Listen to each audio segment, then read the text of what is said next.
Hello, everybody. Everybody have a good Thanksgiving? Yeah? Discuss. Yeah. Over the weekend, the Iraqi parliament passed a law making the Hashd al-Shaabi part of the official Iraqi armed forces. What's your view on this? Are you concerned it will increase Iranian influence in Baghdad? Well, look, let me just talk about a couple of things in here.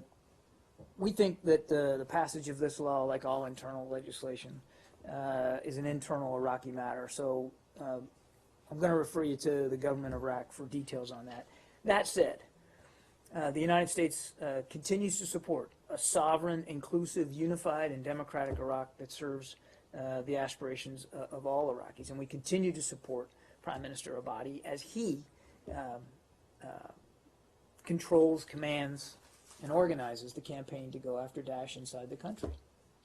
Well, there's concern that's been expressed by both Kurdish and Sunni Arab politicians that the Hashd al-Shaabi will be used as a military force outside of Iraq. Do you have any concerns about that?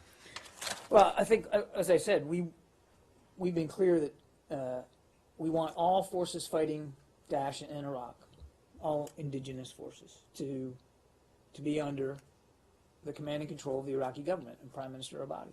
And we support his efforts to do that.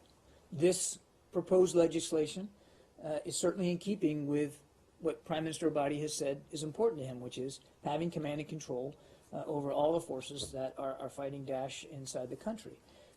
So I think, again, I'm not going to speculate about hypothetical outcomes here, except to say that we continue to support a sovereign Iraq that has the resources, the organizational capabilities, and the support of the international community to do so in a sovereign way. Now, I didn't answer your question about Iran, and what I would tell you, though, is that we agree with Prime Minister Abadi's statements on the importance of ensuring that all participants in the fight against Daesh in Iraq are regulated under the control of the Iraqi government and held to the same accountability standards.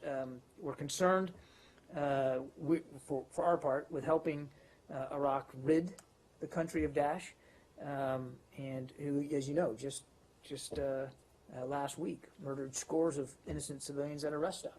So the only other thing I'd say is, and we've said this before, that to the degree anybody is going to assist in the efforts to go after Daesh inside Iraq, now I'm talking about outside Iraqis, we want that to be done in a way that doesn't further inflame sectarian tensions.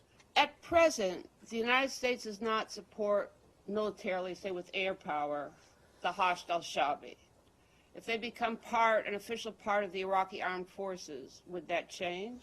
I'm simply not able to speculate about tactical military operations. That's a better question for my colleagues at the Defense Department.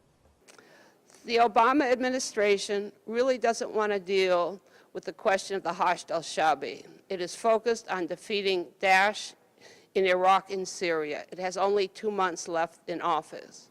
When Trump becomes president, he may be more concerned with Iran's influence in Baghdad. But for now, the United States isn't going to do very much. Laurie, Mylroie, Correspondent 24, Washington.